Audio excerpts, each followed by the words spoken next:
listening to the Confidence Alchemist radio show with your host, the Confidence Alchemist himself, Keith Blakemore Noble. To find out more, visit theconfidencealchemist.com. But not before you've listened to this episode of the Confidence Alchemist radio show.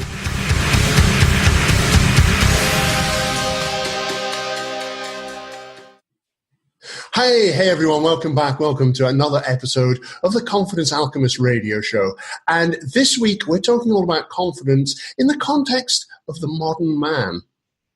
Yep, my guest this week is a gentleman I've known for a while now, a lovely guy, Fidel Beauhill, and he has set up a project called the Modern Man Club, which is all about helping men to get in touch with what it means to be a modern man. And I thought it would be fantastic if we could get Fidel on to have a chat about modern man and confidence, because for a lot of men, confidence is a thing which they kind of feel that they should have more of, but don't really know where to start. Now, I've been trying to get Fidel on this show for about a year now. It's taken us about a year to get a hold of him. He's on a very tight schedule, so this isn't going to be the full hour-long episode. But it's better than nothing. So without any further ado, let's welcome my guest. Fidel, are you there, sir? Yes, I am. Hi, Keith. How you doing? I am fabulous as always. Thanks, Fidel. Fabulous as always. For anyone who hasn't come across you so far, who is Fidel? What does he do? What's he all about? So, my name is Fidel. My nickname is BadNews Beauhill. I run a Facebook group called the Modern Man, which is morphing into lots of other avenues, interesting avenues. The idea really is to press the pause button a little bit and get guys to stop and have a look at what we're doing and provide a space where men can talk about the issues that relate to them specifically in modern society. A lot has changed over my generation, and gender roles have really flipped. That was preceded by probably 2 generations of women fighting for equality, and in many ways succeeding. And we've seen gender equality grow and grow and grow, which is a wonderful thing. But whereas women have been heavily involved with that and having lots of sensible conversations about what their lives look like now, and having entered into what was a very masculine workplace and business arenas and everything else like that, challenging everything. I don't think men have been doing the same thing. And I think all of a sudden it's caught up with us, and men are left looking around going, where do I fit into all of this? A lot of the traditional masculine roles are pretty redundant, and it's left a crisis of confidence. So confidence, I think, is absolutely critical to masculinity, and that's why I was keen, although it might have taken us a year, but I've always been really keen to have a chat with you about it, because I think the two things go hand in hand.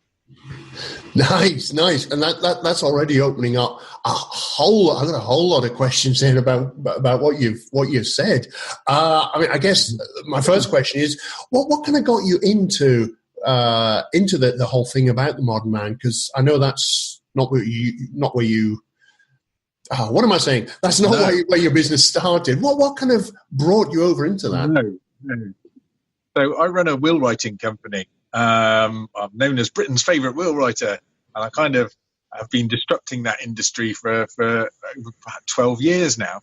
And I started speaking publicly, mainly about that topic, about wills, but I seem to deliver it in quite a different way to most people, and I got asked to speak to bigger and bigger groups, and it was suggested that I started doing more sort of inspirational sort of speaking, and I put together a talk called How to Die Happy, and one of the I created a list of 6 things that I believe that are most important over the 12 years of speaking to people who are on their last legs and older, and even younger people. But when you talk about their plans for after they're gone, you really find out what's important. And I've gained a lot of wisdom from having these thousands of conversations with people.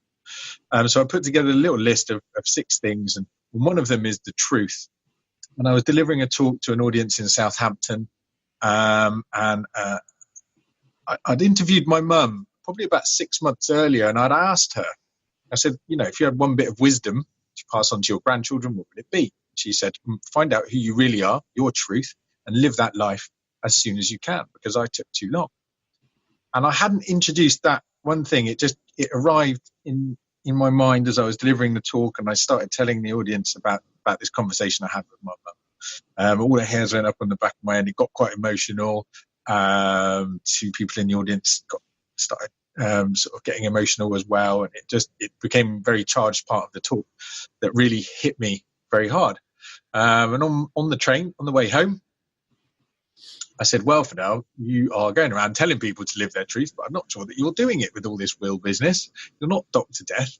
Though I'd created a kind of I'd expressed myself within that industry. It wasn't who I truly was, and that gave me about 3 days. At the time, I was having hypnotherapy, and as I'm sure you're all aware, you understand the effect that can have with your thought processes and things like that. And I struggled for 2 or 3 days. This question wouldn't leave me alone, and I sat down and I drew out on a big bit of paper who I was and what I had to offer to the world. My mum's quite pivotal to that, as is my dad.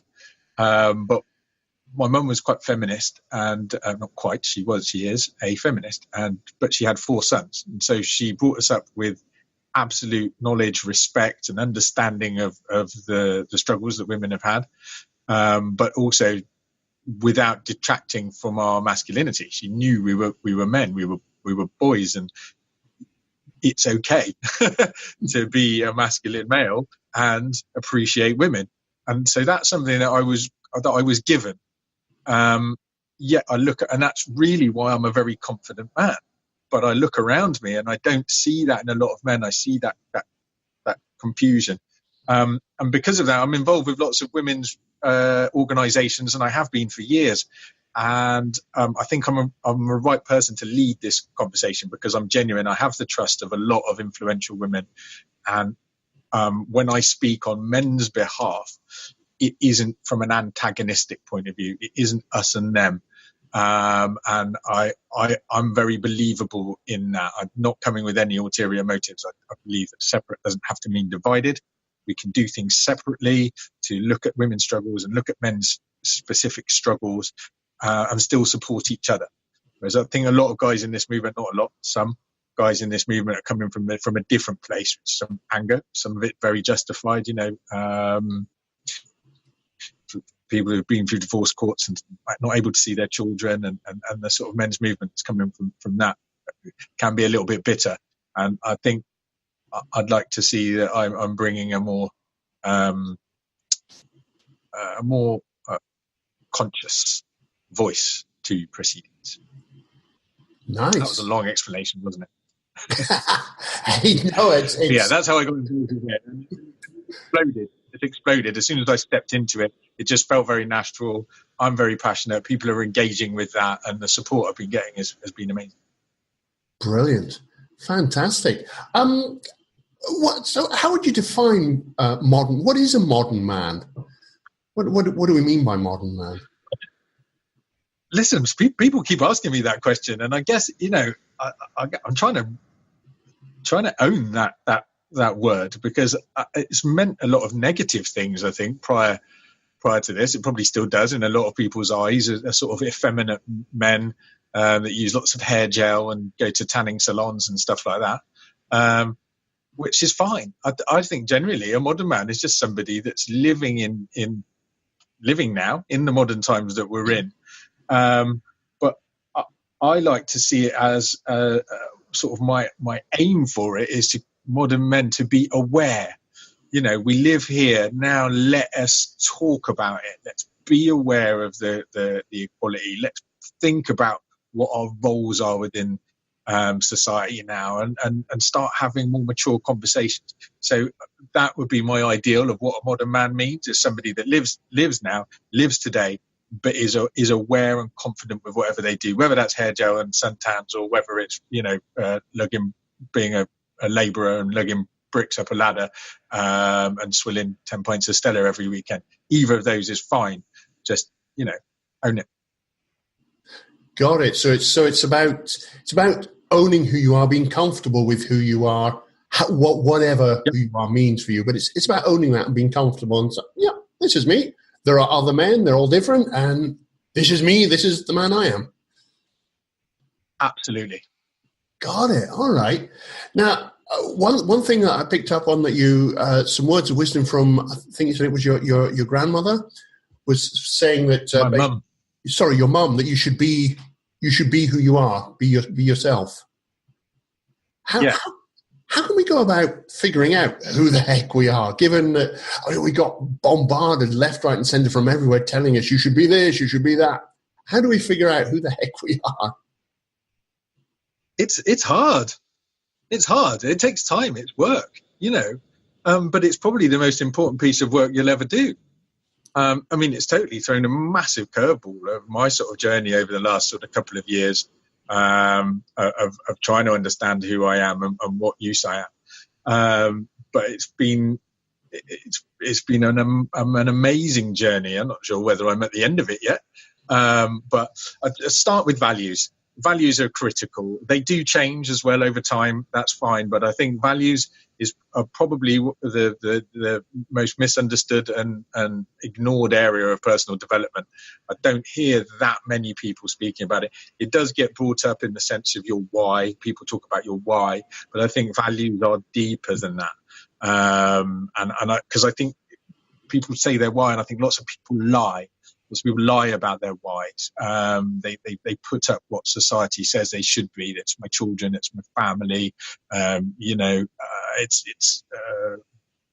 these different things that make great sound bites and great memes on social media. But I think understanding your core values, that's step number one. All right. So how? I guess that leads to so that's the thing with all these answers, just lead to so many more questions. How do you figure out your core values then? So I used initially a process. There's a guy called Dr. DeMartini, and I read his book, the Value System, I believe, and he's got initially he's got a very simple way of doing it, and it's a series of 13 questions that you ask yourself. What do I spend my time doing? What do I surround myself with? What does my self-talk about? What are dreams that I've had that stuck with me since the beginning? Where do I use my energy? All those sort of questions, and you answer each one. You come up with 3 answers for each one, and what you'll find when you get to the bottom is actually a lot of sort of repetition. And if you weed out the top sort of 5 answers, that is the best starting place. Those will give you your top 5 core values of what is actually important to you. Sometimes it can make quite uncomfortable reading if you're honest. You have to do this honestly, okay? You have to do it on your own on a piece of paper that no one else is ever going to read, and really focus. Take yourself out of the way for a day or whatever, and do this work. And you'll know whether it's right and whether you feel comfortable with those. And you can take those 5, you can put them in order if you want to. Yeah, it's life-changing stuff. And I'll give you an example. Mine was recognition. My top one was recognition. And I knew that. All of my life, I've known that. I've gravitated towards things that allow me to be on stage and allow me to shine and allow people to go, oh, no, we like you. Great. I love that. But when you deny it, what you end up creating negative situations. As soon as I owned the recognition part, I realized that my desire for recognition made me a better man for everybody around me. It made me do things for my children so that they looked at me and went, oh, we've got the best dad ever. That was my need for recognition, whether it's from my kids. And that made me do wonderful things for my children. It made me step up on stage and get involved with public speaking. It made me get involved with boxing and go and have boxing matches and win those so that I could be the center of the stage. But that inspired other middle-aged men around me to also go and get fit and get involved with boxing and other martial arts. And I think as soon as it's such